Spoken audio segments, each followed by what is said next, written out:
So thank you to Eric and to all the panelists. That was great. I want to introduce and call up to the stage our moderators, and the panelists can join them as well. For our next panel, Does Meritocracy Exist? Which, as other people have pointed out, is a topic that is almost exclusively discussed at institutions that define themselves as meritocratic institutions. Our moderators for this panel are Chavez and Scott Carrell. Karma is a rhetorical critic who utilizes textual and field-based methods.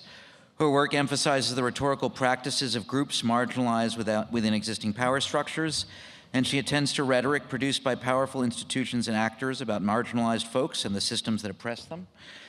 She is a professor and also chair of Mexican American and Latina Studies here at UT Austin, and she has written a number of books, including most recently The Borders of AIDS, Race, Quarantine, and Resistance. Scott Carrell is a professor of economics, associate dean of faculty affairs at the New School of Civic Leadership, and a faculty fellow of the Civitas Institute here at UT Austin. He's a distinguished professor emeritus at the University of California, Davis, and serves as co-faculty director of the California Education Lab. He is a research associate at the National Bureau of Economics Research, a research fellow at the Institute for the Study of Labor, and former co-editor of the Journal of Human Resources, and spent 10 years as an active duty officer in the U.S. Air Force, and retired from the U.S. Air Force Reserve as a lieutenant colonel in 2015. So Scott and Karma, thanks for co-moderating this panel, and I will hand it over to the two of you. Thanks so much, Dan. So you all can come up, panelists, if you want to join. Or you can stay in the audience. Maybe it's just going to be you and me, Scott.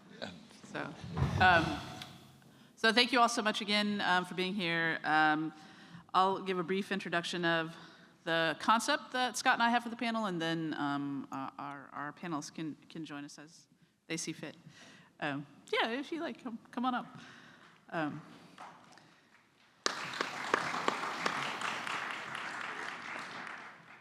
So the idea of meritocracy, that each person in this country can achieve whatever they may seek to achieve and be judged on the basis of their demonstrated abilities and merits, holds mythic status in the United States, both as it is embedded in our cultural mythos and in that it is deemed by many who study and theorize the idea to be simply a myth, a powerful story that isn't always realized. With last summer's Supreme Court ruling in Students for Fair Admissions v. Harvard, which effectively ended most affirmative action programs at U.S. colleges and universities, and ongoing state and federal level dismantling of diversity, equity, and inclusion programs in government agencies, including universities, the merit of the idea of meritocracy has been placed back in the center of cultural debates. This panel, which asks the question of whether meritocracy exists, isn't meant to be a debate where we've invited one panelist to defend meritocracy and another to challenge it. Rather, we've invited two thinkers who bring intellectual critiques of meritocracy, but who do so from very different vantage points, in the hopes to create an educational space by offering thoughtful nuance to how people might understand meritocracy. Our first speaker is Richard V. Reeves, a social scientist, senior fellow at the Brookings Institute, and president of the American Institute for Boys and Men. Dr. Reeves' work centers on two key questions: where do inequalities persist in society today, and how can we most effectively address them? Reeves' latest book is Of Boys and Men: Why the Modern Male is Struggling, Why It Matters, and What to Do About It. Our second speaker is Yasmiyn Irizarry, a quantitative sociologist, race scholar, and associate professor in the Department of African and African Diaspora Studies at UT Austin. Dr. Irizarry is a leading thinker in quant crit, which applies concepts of critical race theory to quantitative study, and her research focuses on race and racism in K-16 schooling, categorization, identity, and description, social attitudes, prejudice, and discrimination, and justice, marginalization, and social control. Her scholarship has been published in leading journals such as Educational Research, Social Science Research, Sociology of Race and Ethnicity, and Race and Social Problems. Thank you both for being here, and now I'll turn it over to Scott. Thank you for being with us today. just met both of you this morning, but I think all of us on this panel have some very common interest. I'm an economist, and I asked my students, you know, in my big 330 student class, you know, what do economists do? And they often think it's about money, but I happen to be a labor economist who studies the economics of education, and so focus on college access and persistence. So I think this will be a very interesting discussion given recent course cases, and we'll start just by asking each of you to talk about your own research background, but given the focus of the topic, maybe start with your own definition of meritocracy, and in particular, why is it such a hot topic in the US today? I guess I'll start. So thank you for having us. Thank you for the College of Liberal Arts for putting this together. To our moderators and to my fellow panelists. Defining, in terms of definition, I went back to my class, so I'm teaching sociology of education, and meritocracy was brought up pretty early. I give them an article on the first day that was published in the 60s by Ralph Turner on sponsored and contest mobility, which looks at different forms of mobility in society and compares the UK to the US. And what they learn is that the contest mobility is the US. And so in a way they learned that the idea of meritocracy is like a contest. And we try to define meritocracy in the class. And the first day they arrive, they define meritocracy often by what they hear in the news. And that could be many different things. They don't know really what it is, but they know that it matters, and they know that they know the word. And they feel they understand it. And I go, as especially a quantitative sociologist who in my other work spends a lot of time thinking about quantification and measurement. How do we operationalize and conceptualize? What does it mean? And so I ask them, how do we define it? And often the definitions end up using the very words. It's what you achieve with merit. And I go, well, what's merit? Right? And we run into circles because they go, it's what merit, because it's achievement. And you achieve with merit. And we kind of run in circles. Or, so that you're either in this kind of circular logic, or the other thing they do is they say what they've heard, right? It's, the opposite of DEI. I had a student who actually said that the first day, right? He said it's the opposite of DEI. And I said, well, I'm talking about meritocracy, not DEI, so let's define that. And then we can think about the connection. But then it was like, okay, what is the opposite of DEI? Meritocracy. What is meritocracy? The opposite of DEI, right? And so it became a circle again. And the truth is I don't know if I can give you a definition, because if I asked all of you to sit in working groups, you could spend half a day trying to figure it out, and I don't think any single group would come to a single agreement on what exactly at the core. I do know, though, that I went back to my students yesterday, so I was teaching class, and I told them I was going to do this. And I said, I'm going to be talking about meritocracy. I'm interested, now that we've had our first half of class, how do you define it? And one of my students said, this is just one of these things that's really hard to define, and anything you say, he's so funny. He says, anything that you say, somebody can just pick that and then attack that particular thing, so be careful. And the student next to him goes, yeah, don't mess it up. And I said, uh-oh, I'm in trouble. Don't come to the talk. And so the truth is that I don't know if I have a definition, because there is a way I conceptualize it based on maybe my critique of it. But even I really can't tell you exactly what it is. I can tell you how, what my students will do is go to Oxford. So one of them went to Oxford and said, it's the holding of power by people on the basis of ability. I said, oh, interesting. And then across the class, somebody else said, but what about opportunity? And if you have opportunity, is that ability? And they went back and forth, and then realized there's also issues about values. And then I said, and all that given, what about our interest in our commitment to ensuring that if it is ability, that there is opportunity? Is opportunity a part of that? I don't know.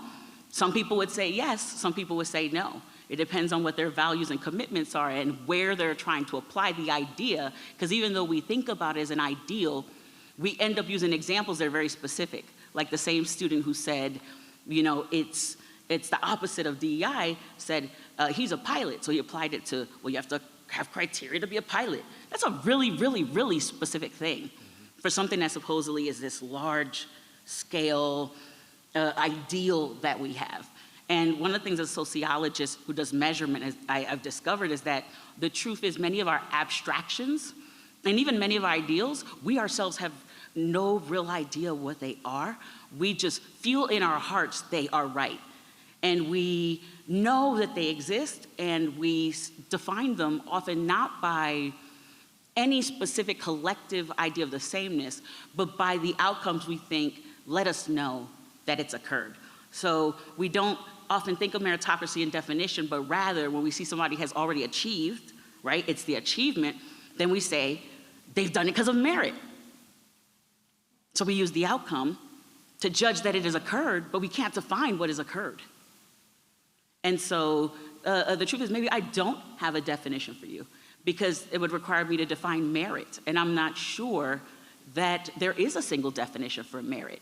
I think that your values, your ideals, what group you're in, what particular moment and a particular situation you're applying it to or context will change. And those things will all play a role in what you think is meritorious, what is worthy, right? And who is then worthy? And there's a lot that plays into that. And so trying to think about merit and worthiness is not something that there is a single definition for. So that's the first part, right? So how do I do that? And then ocracy would suggest that this exists on the whole in society. Well, if I don't have a single definition, how could I say that this thing that's multifaceted, multi-definitional, and rooted in very different values exists consistently across society? I can say the one thing is that we all believe in many ways it does, even if you think you don't believe that it exists. So I'll have students and they'll say, well, you are not a meritocracy. And I go, do you believe you got here based on your own achievements? And they go, yes. And I go, interesting, right? And so even when we try to, especially in a society where we're socialized to value that as an important value, even if it's an abstraction, still adhere to it, even if we may otherwise argue it also in the abstract that it's not realistic and doesn't exist. So I'm really excited for this panel because I'm excited to have you leave having no clue what meritocracy is after you thought you knew exactly what it is when you arrived. And I hope maybe we'll answer the question that we have with more questions that'll hopefully get us at a place where one day, if that's a value we hold, we collectively agree that it's something important, something just, and that we all get to benefit from it. Amazing. Thank you. Wow, follow that. First of all, thank you again for inviting me to be here. One of my other projects is liberalism. I'm the biographer of John Stuart Mill. And I think this event is very much in Mill's spirit. Mill said that if you are disagreeing with somebody, you should try and treat that person as someone who's trying to climb the same mountain, but just by a different route. And I like that. I like that idea of like the thinking. So when I'm arguing with somebody about something, we're disagreeing, I try to think about it, well, look, we probably want the same things. We're just disagreeing about the ends. That's not always true, of course, but it's usually true. And so the generosity of spirit of this event is, I think, important. So I want to thank you for that. My training, actually, to the extent I have academic training, is in philosophy. And if you think it's difficult explaining what economists do, Bertrand Russell was one of my favorite philosophers, and actually Mill's godson, weirdly. Bertrand Russell was once asked, well, he said, I'm a philosopher, and a student thinking about going to university said, well, what do philosophers do? And Russell said, well, in the morning, you clarify a few concepts. And in the afternoon, you make a few distinctions. It's a living. And so that's basically what philosophy does. And that's what we're doing here, I think, is trying to clarify this concept of merit. Amartya Sen said, the problem with the idea of merit is that it's almost always defined by the people who've won. So you define merit from the top of the socioeconomic hierarchy, very often, and not coincidentally, by reference to the things you're good at. If you're good at something and it got you to the top, then you might say, well, that's merit, right? And so I think that the question of what it is really matters. I think in the spirit of a debate, though, I will offer a bit of a partial defense of merit. I come at this as someone who's a US citizen now, but from the UK, and we've actually had the pleasure before of debating this issue. One of the things I find interesting about the US compared to the UK is that the US has a somewhat more ruthlessly effective class reproduction machine than the UK does. But you wouldn't think that. Because in the US, the class reproduction machine operates under the camouflage of meritocracy and classlessness. At least in the UK, the posh people, the successful people, have the decency to feel guilty some of the time. I found it extraordinary moving to the US to be in these upper middle class places where these people had just done amazingly, to use a quote that's perhaps overused, born on third base, thinking they'd hit a triple, and guilt-free, hogging their tax breaks, opposing zoning laws, school integration policies, and genuinely feeling like they were like, this is, well, I've done really well, and that can only be because of my own awesomeness. It's much less true in other countries, right? And so that's very dangerous because you don't realize how you've got there. But I will say in closing, perhaps just to kick things off, but a little bit, of course, the definition of merit is going to depend on where it is, right? Being able to clear a jump high is probably a good measure of merit in the high jump contest, right? In education, it's going to be something different. In the labor market, something different. I would offer a partial defense of the idea of meritocracy, defined as Michael Young did in A Warning in 1959 in the book that gave birth to the term, as something like effort plus ability. And so I'll offer a partial defense that I think meritocracy as a principle of effort plus ability in the labor market is actually quite a good principle. I think the idea that a job or a promotion, pay rise should go to the person who is adding the most value, has the most ability in whatever that thing is, plus effort. I think that's a good principle, and I think that's been a very liberating principle by and large, especially for women and people of color over the last few decades in the US. The education system, however, should not be meritocratic. The education system should be anti-meritocratic. The education system should provide the most resources and the most help to those who are struggling the most. Right now, the US education system invests the most in the people who've already got the most. And so the problem is that by the time you hit the labor market, the inequalities are already baked in. And then we look to employers and the labor market to try and fix the problems we didn't fix earlier on. And so my basic proposition here is that meritocracy is for grown-ups.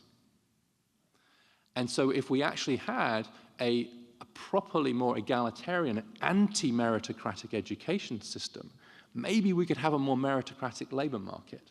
But because we fail so spectacularly in the first 25 years of someone's life, especially in this country, we then try and use the labor market to correct for that.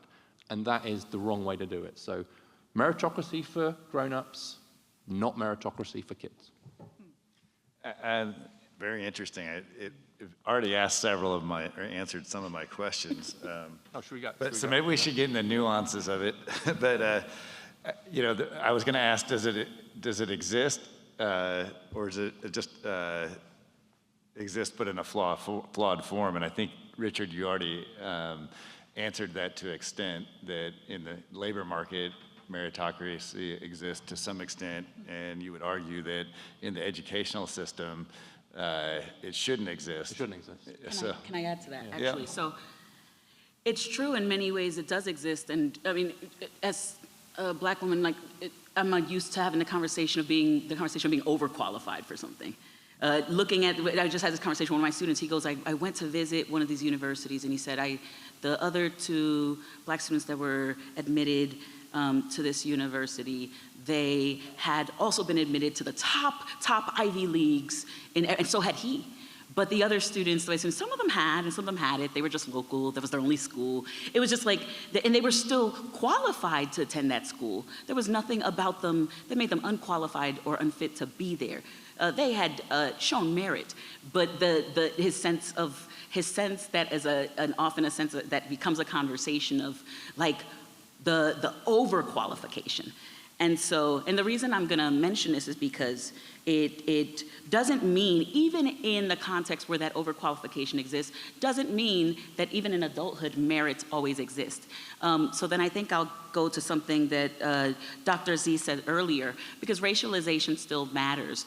And the other side of this merit is that there's still racial ideology, there's still gender ideology and other ideologies that shape how somebody looks at you and the extent to which they believe that you are even there because of merit, even once you've gotten there, right? So, and I remember my son who went to the Liberal Arts and Science Academy. So anybody that's local will know, especially if you are in those circles of inequality in education. That's the testing academy, right? In this area, similar to like maybe like Bronx, there's the Bronx Academy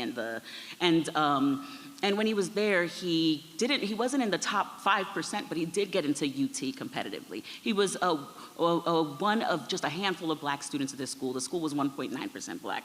And I distinctly remember him coming, so excited he was admitted, and told his friends, and they said to him, "Of course you got in, you're black." And it was like in that moment, all the work he had done, all the test scores, all the disappeared.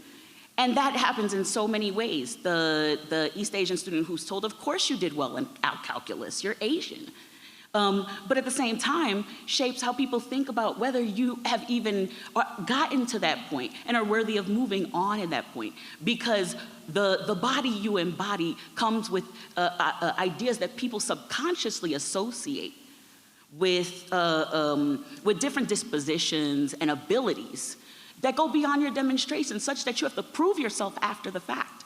So you can have gotten the position, and yet we constantly have to, when we have a new Supreme Court justice that is in a body that is not the body that we have seen most of our Supreme Court justices embody, all of a sudden there's more questions and going, well, maybe they're being selected because of race, because of gender. And then you pull out the CV, and the CV is spectacular. You're like, wait, this person has accomplished so much. But why did we have to pull out the CV in the first place? Did not the very nature that they were selected for the position at the job at that point suggest that their CV was enough? But then it was still questioned.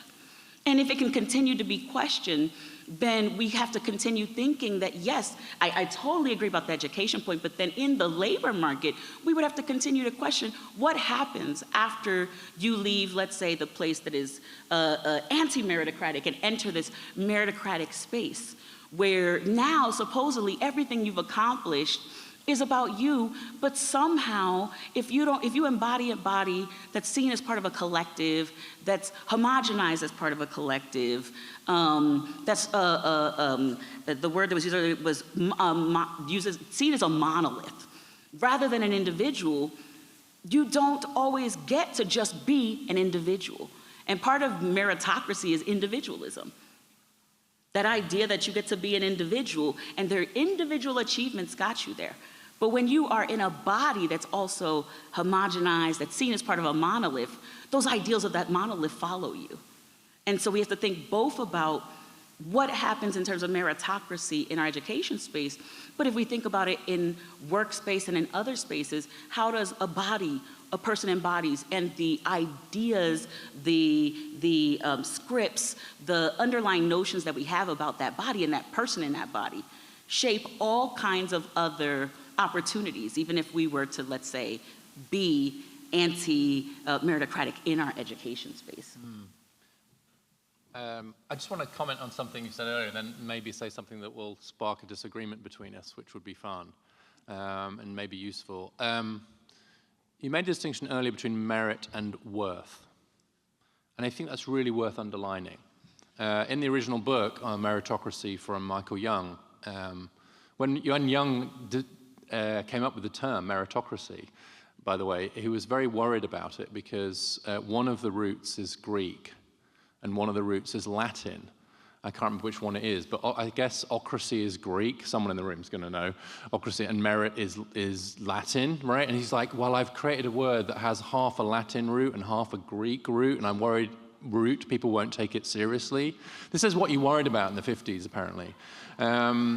But he wrote the book as a warning, and it was exactly for that reason.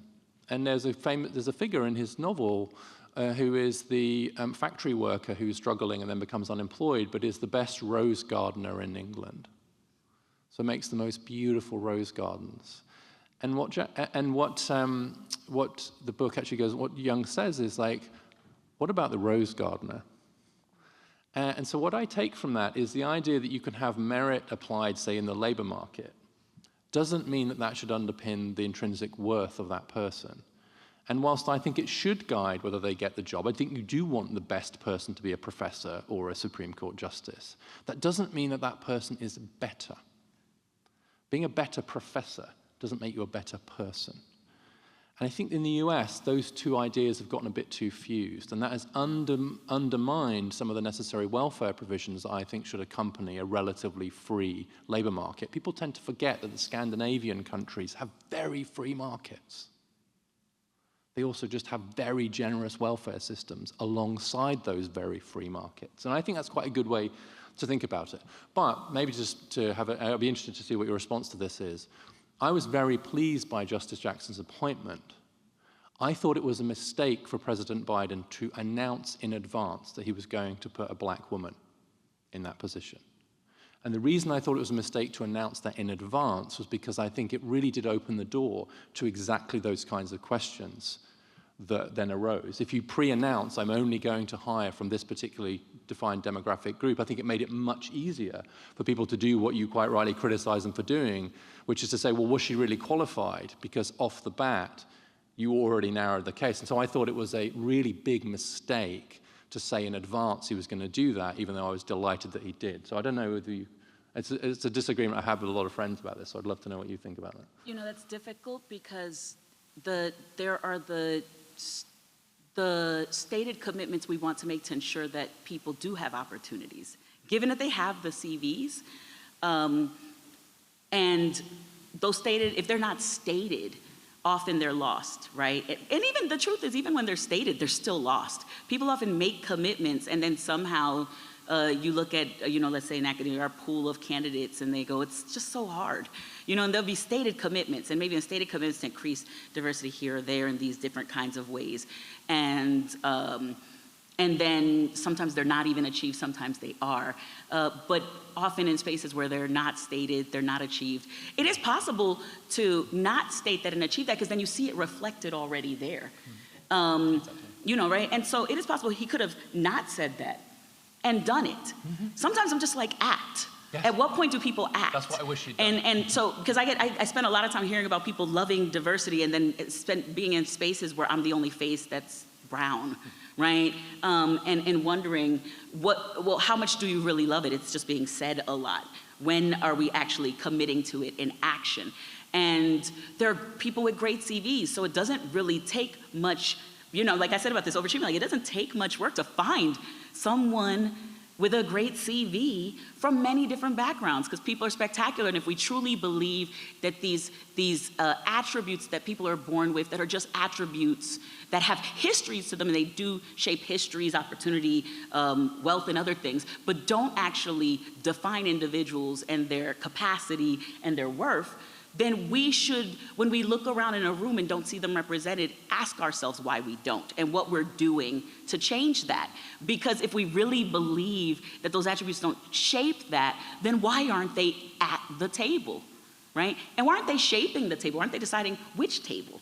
And so when I see that, and so then I have to question people, do you really think they are? And then that gets back to like, do you really believe they are capable?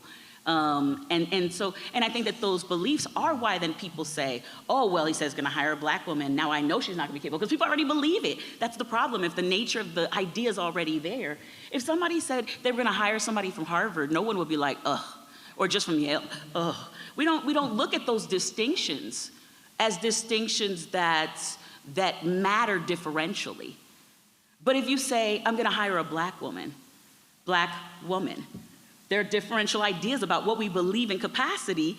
Otherwise, it shouldn't signal anything. Just like it wouldn't signal saying, I'm gonna hire somebody from a certain area or from a certain school, if we believe those distinctions aren't there. But when we start believing there are distinctions, and that those distinctions are part of then their value, their capacity, maybe even their worthiness, right? Then the minute that's stated, the minute the commitment is stated, all of that baggage goes along with it. But the truth is that stating those commitments can be important, but the problem is we spend a lot of time stating commitments that aren't reflected in who's at the table, who gets to decide what table we're sitting at, and who's in all these spaces. And so, you know, for me, really seeing those shifts is what represents, in some ways, this idea of whether someone is committed to those stated values. And so then this gets at this idea of like opportunity, right? This is my students were debating opportunity, like how do we think about it? And I told them, when we ended that conversation, I said, to what extent do we collectively and as individuals have a responsibility to ensure that if we even want to buy into an idea of meritocracy or merit, that we ensure everyone has a chance to achieve it? If rather than just saying at this point we're gonna hire the best person, does that employer have a commitment? Does the state have a commitment? Do we as maybe faculty or as leaders in other ways, right? Does the media, who has the commitment? If no one has the commitment, society stays the same. And if every individual says, well, in this place, I'm just picking the best person, then they're not stating their commitment. They're not actually committing. At what point do we decide there need to be commitments to ensuring that if we want to pick, let's say, someone who is best fit for something, that we offer opportunities to nurture that best in everyone so that those people rise and find a place that they are passionate about, regardless of where they come from. But we don't do that, and we don't have any stated commitments and effort to create those opportunities. In fact, we often dismantle them. And then still talk about merit, and it's just difficult.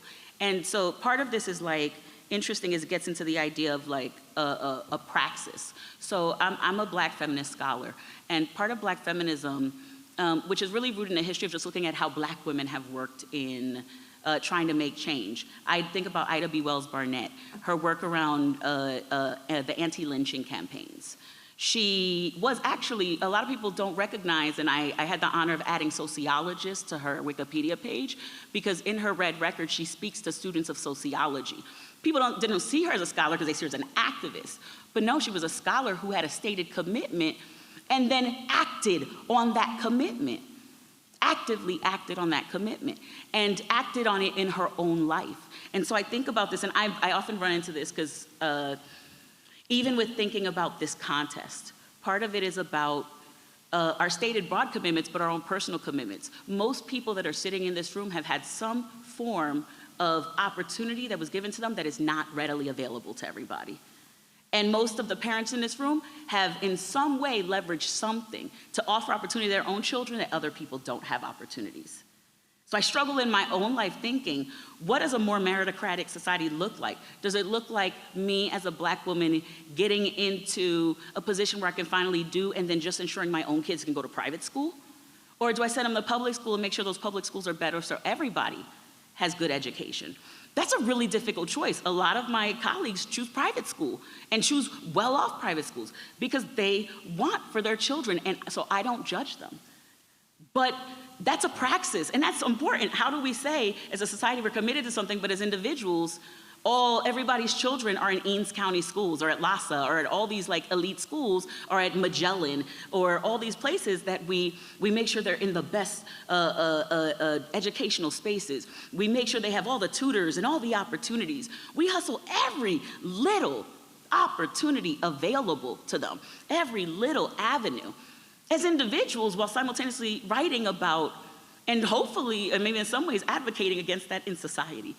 And so as a Black feminist, like I struggle with that with praxis. What does it mean to have this commitment? That commitment sometimes means you make decisions that you collectively value an opportunity for a collective over a gaming of a system for your own children. And that's a really, really difficult thing to grapple with. But when I think about positionality, it's really easy to ask other people to make efforts and commitments that we're not willing to make ourselves. How many of you would be willing to say, my kid really did not get into that school. They did not do sufficient work to get in there. And the $20,000 tutor I hired to help them get their application together could have been better spent putting $20,000 towards a foundation to ensure that that education is accessible more broadly for a lot of children. A lot to unpack here, so I'm going to retake a little bit of what you each said, rephrase it, see if you agree or disagree, but then focus on potential policies.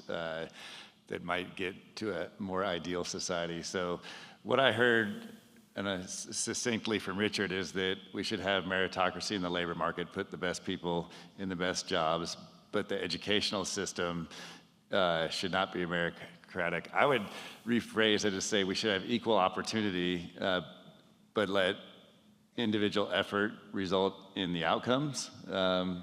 Equal opportunity, but potentially not equal outcomes. And so what policies would we get at? One, you could agree or disagree, but what policies should we focus on to create that opportunity for everyone? Okay.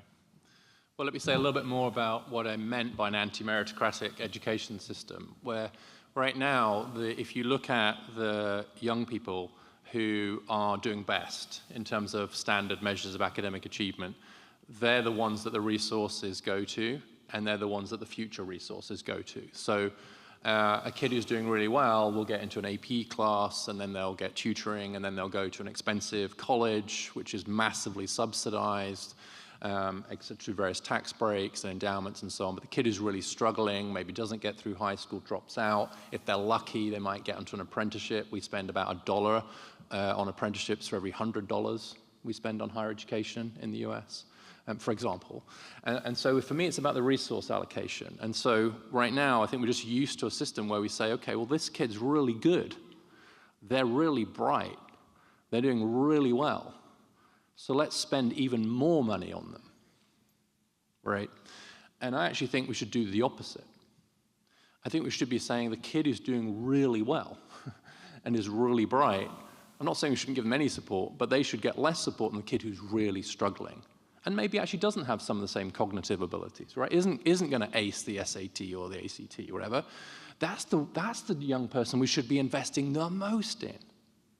And it's very interesting, you look at higher education, the students who benefit most from going to excellent institutions like this one are the ones who are from poorer backgrounds. The ones who are from more affluent backgrounds, it doesn't matter so much where they go. And they certainly don't need massive government subsidies. The thing that sent me down the path to my previous book, Dream Hoarders, was some of these exact questions, which is, we can be provocative here, right? Is the willingness of upper middle class Americans to put the right signs on their lawn, to have the right views about the right cultural issues, but they really don't want their neighborhood rezoned to allow in more affordable housing. Try doing as Barack Obama did. Try taking away their 529 college savings accounts, the most regressive element of the US tax code. It's just giving money to people who don't need it so that their kids can go to college at even lower cost. It's outrageous, but Barack Obama became the only president in living memory to propose getting rid of 529 accounts and then ask his own party to vote against his own idea before it even got to Congress, because the backlash from the upper middle class people who probably had the right signs in their yard was so intense that he had to abandon the policy, right? And so that's just one tiny example from the tax code of the way that we just hurl educational resources through wonderful institutions like this, et cetera, at predominantly upper middle class kids who are the ones who need it least. Could we just take the funding structure of US education, K-12 and higher education, and turn it on its head? I supported Donald Trump's tax on the endowments of elite colleges. Not everyone loved that position I took on it, by the way. But it's like, you know what? There's some pretty big endowments there. I'm not convinced that they're using it to let in lots of, they'll say, oh, we use it to let in lots of like lower income kids. I'm like, do you? And so I think that what's happening sometimes right now in our politics and our culture is a justified, in some cases, reaction from all kinds of people, from different backgrounds. So the current education system is rigged in favor of the kids who already have lots of opportunity. At the very least, let's unrig it. We don't have anything close to a level playing field now, partly because that's what I mean by anti-meritocratic. Let me push back just a little bit with Richard. So talk college admissions. I would agree with you in terms of the elite Ivies, but I would say that University of Texas, University of California system where they Texas used to be top 10%, then went to 6%, then went to 5%, you know, at least partially levels the playing field, but based on where you... Percent of what? Top 5% of students in each high school are automatically admitted to UT, for example. Yeah. And so I would say that... Then people start gaming that, don't they, by moving to a place where their kids can get... How prevalent that is unclear, but I would at least say that it provides many tournaments in which, you know, based on where you live, which is largely economically segregated, that it allows students at particular schools, some very low income, others high income, to compete with each other for admissions to, you know, the University of Texas. Does that policy do enough to help level the playing field? But just in the spirit of provocation, why not just do a lottery?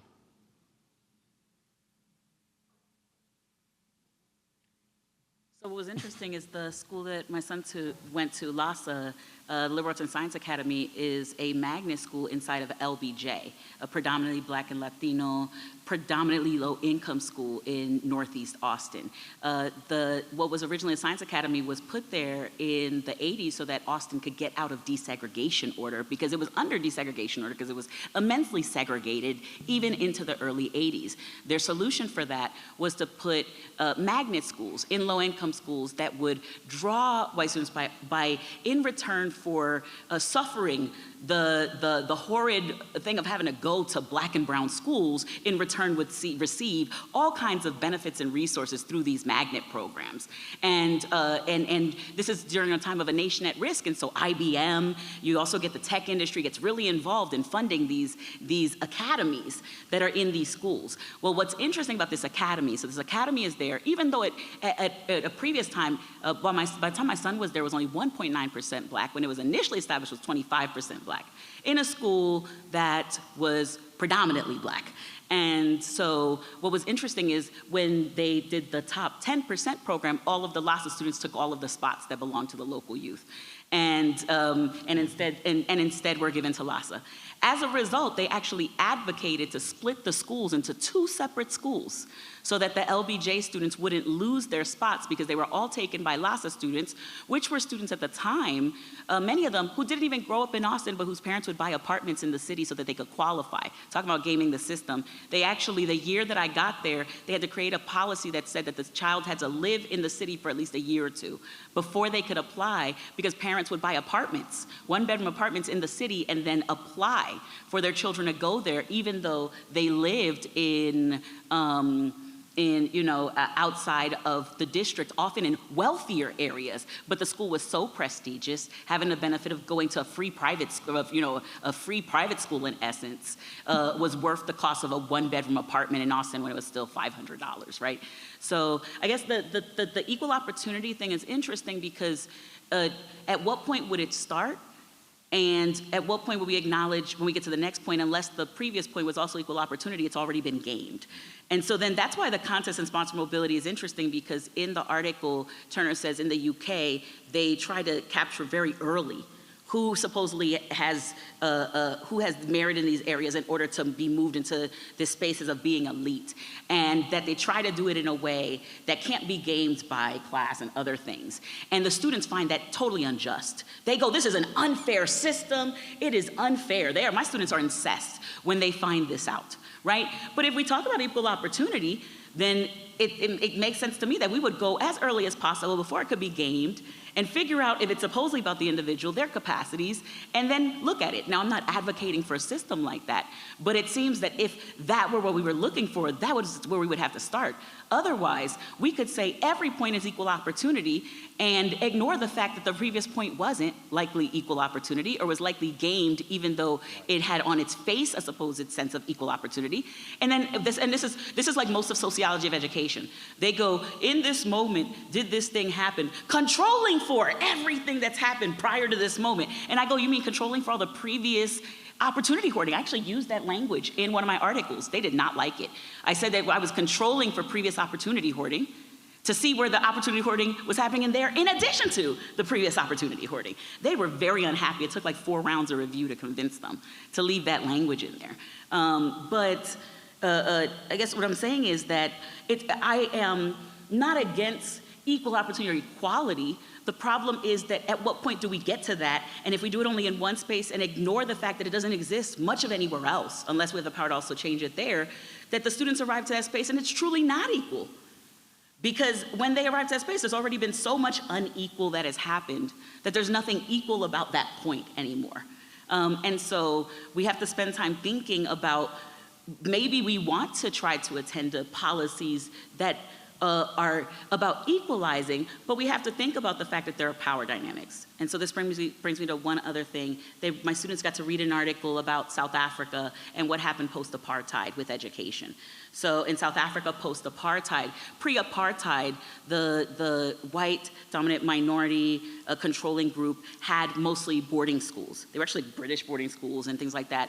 And then the Afrikaners had schools that were like very elite private schools. And then you had like the colored, and they had like, think about them like they're like Catholic archdiocese schools, right? And then by the time you got to the Bantustans, where all of everyone designated as black, the schools were single-room schoolhouses that were leaking, right? That had every grade. And then the end, of apartheid, and they're negotiating how it's going to change. And yes, they wanted to equalize. They weren't actually trying to even do equity. They were just trying to do equal. But equal means that either you're going to lower what's happening with the boarding schools to bring everybody on the same plane, and let's say everybody's now in our archdiocese Catholic school, right? And they all look like that. Or you're gonna raise the Bantustan schools so they're all at boarding schools, right? One is, at both of them, there's kind of a change that happens. Either you're gonna have to find enough money to put everyone in a boarding school, or you're gonna be lower, and the parents that had the money said, absolutely not, we're gonna bail out and take our money with us. And so in order to keep the parents that had the money, because a lot had been privatized post-apartheid, and a lot of that wealth was in the hands of very few people, in order to keep them invested, they allowed them, they said, okay, we'll do equal schools, but you can then charge tuition for your schools to get extra money, which both created a much more elite opportunity for education in those spaces and excluded people who couldn't afford to go to those schools. And so equal then became unequal because people with money could buy out of an equal system. And so then this takes me back to the question about, like, is it possible to flip education on its head when the people who have the money to decide are likely just gonna flee to another school district? I mean, that literally was white flight. And we have an education system in the United States. You can look at the years. Look at the year that Westlake High School was established. And ask yourself, why is it in the early 70s? And what was happening in Austin at that time? And why is that school still almost majority, if not entirely white, right? And then when we have to reflect on that, the question becomes, yes, it would be lovely, but that also feels like an ideal that's difficult to achieve, because how do you get people who have the money and make the decisions about supposedly what is the criteria of merit to buy into a system that in essence would say, you shouldn't be able to hoard that just for you. Because part of it is that they have that money, but part of it is they want more, and part of it is they want it for them, right? And so, and getting that buy-in. So I'm just putting that out there. I think the consensus is early educational investment is something that could work. But I'd like to hear from the audience. We have about 10 minutes left if there's any questions for our panelists. They're on the That was, computer. oh.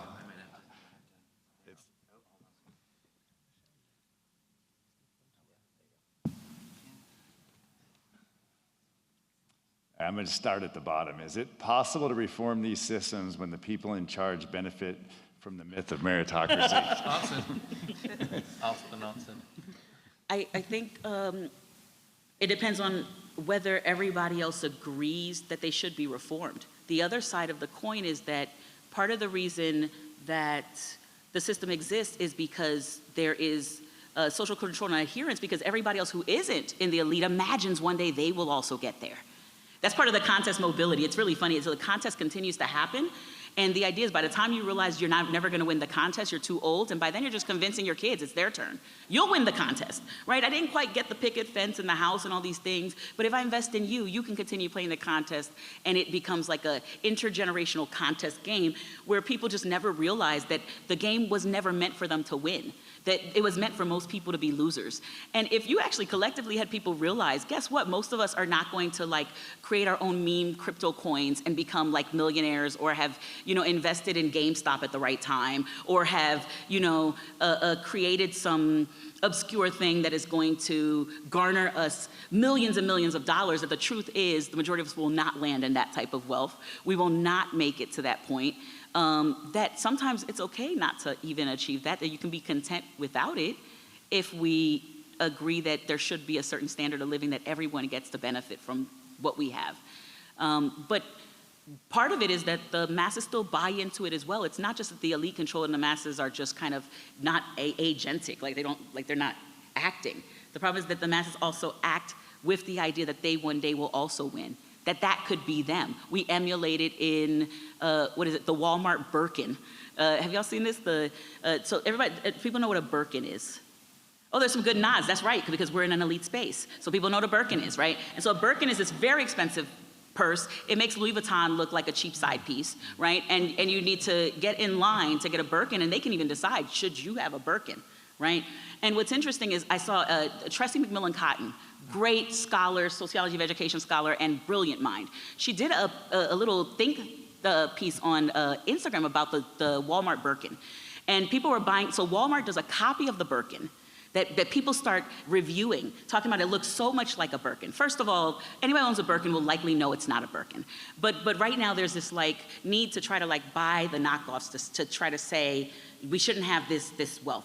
Well, she says the truth is, whether you buy the Walmart Birkin or you buy the elite Birkin, the truth is in society, it's not about what you can buy, because the person that can truly benefits from the Birkin, we would assume their Birkin was real even if they were carrying a Walmart Birkin, right? So I have a colleague, she loves knockoff Louis Vuittons, so not the Birkin, she loves knockoff Louis Vuittons. She tells me in secret, this is not a real one, I got it from, someplace. But all my colleagues thought that her Louis Vuitton was real because they couldn't imagine her, who she was, carrying a fake Louis Vuitton.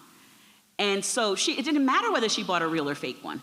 Whereas I would either buy a real one and try to convince people, not even buy the one with LVs, but buy the really fancy one that doesn't look like it, so people could look and imagine that I possibly could own that, right? And so, and all of this is in mimicry in the end of trying to one day supposedly demonstrate that we've achieved that too, and we do it through consumerism, and we do it through, code switching and everything else, with the idea that maybe one day we'll achieve that, instead of realizing that likely we won't. And that upholds the system as much as those who have the power maintaining the ideals of what supposedly makes someone the best person, what makes them meritorious. I have a question for you, Richard, and it says, how has the idea of meritocracy affected the modern male population? So I have to admit before you answer the question that my co-author at UC Davis and I were talking about writing a book about the plight of males in education, and I have an alternative title which was called The Lost Boys. So I liked yours equally well, but... A report came out in the UK this week with that title, The Lost Boys. And I'll just say one thing on the previous question. I think it's incredibly difficult to shift resources in the way we're talking about, especially when it goes against the self-interest of the people with the power and the money. I think we have to be honest. There are political scientists in the room who can probably address that better than me. But I do think, as policy shifts, I sometimes think there are some interesting opportunities open up. I live in Tennessee now, and you're seeing a real rise in school choice again, and what they call backpack funding. In other words, the kind of money following the student. And of course, that's fiercely opposed on the political left.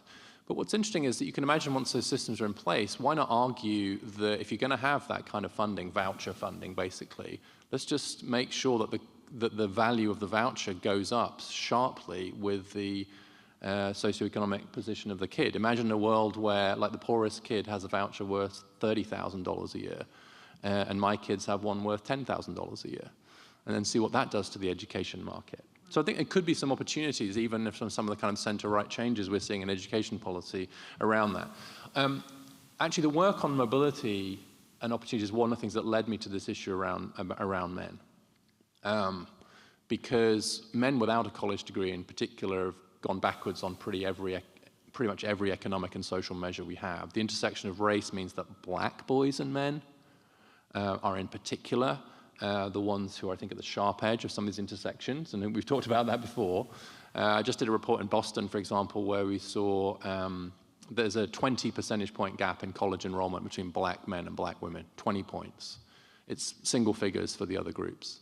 And the work that Raj Chetty and his team did showing this lack of upward mobility for men from lower income backgrounds has really influenced a lot of my work in this space.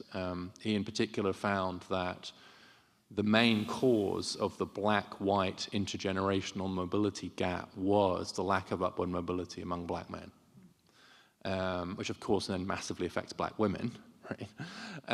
But it was really a story about men. And so I think that, this is my new job now, but I think that the significant failure to address the declining economic and social prospects of many men in the US has actually created a number of problems in our economy, in our culture, and I think arguably in our politics too now.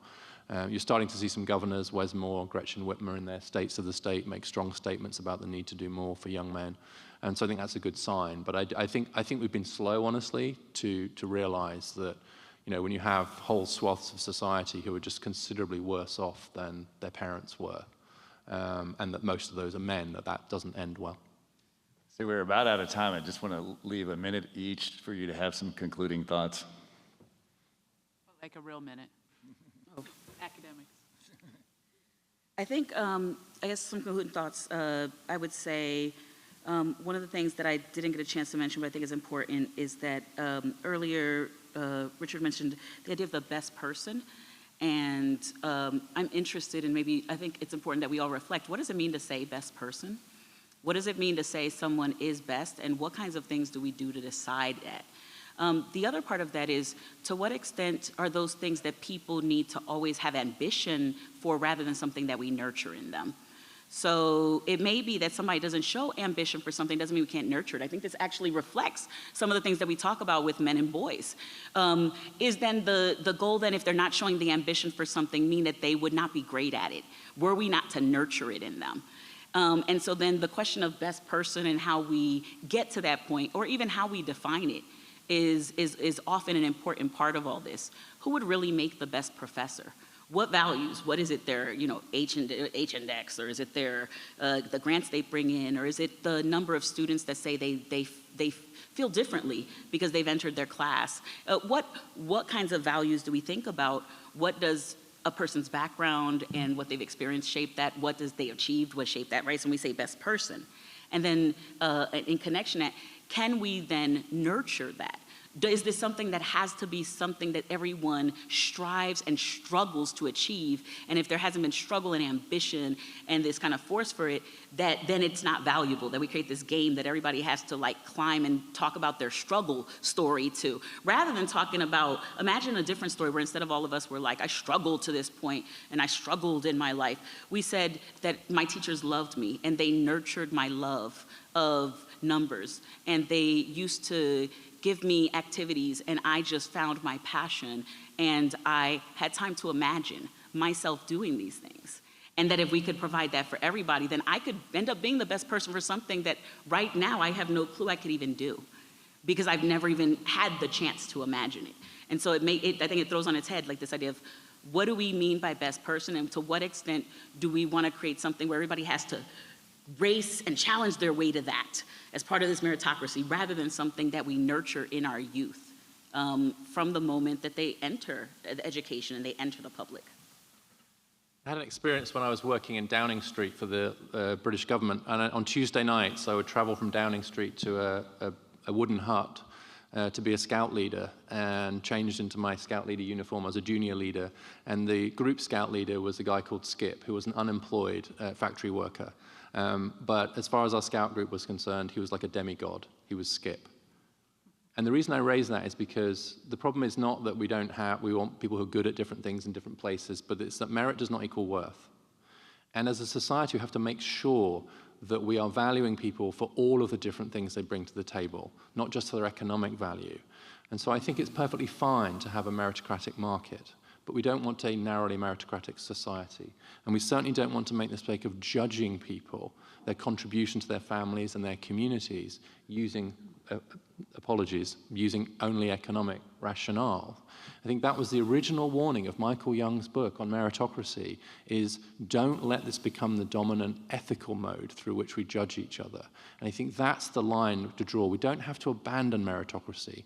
We just don't want it to be the main lens through which we view each other's goodness. Thank you. Thank you. All right, I think that's it. Thanks so much.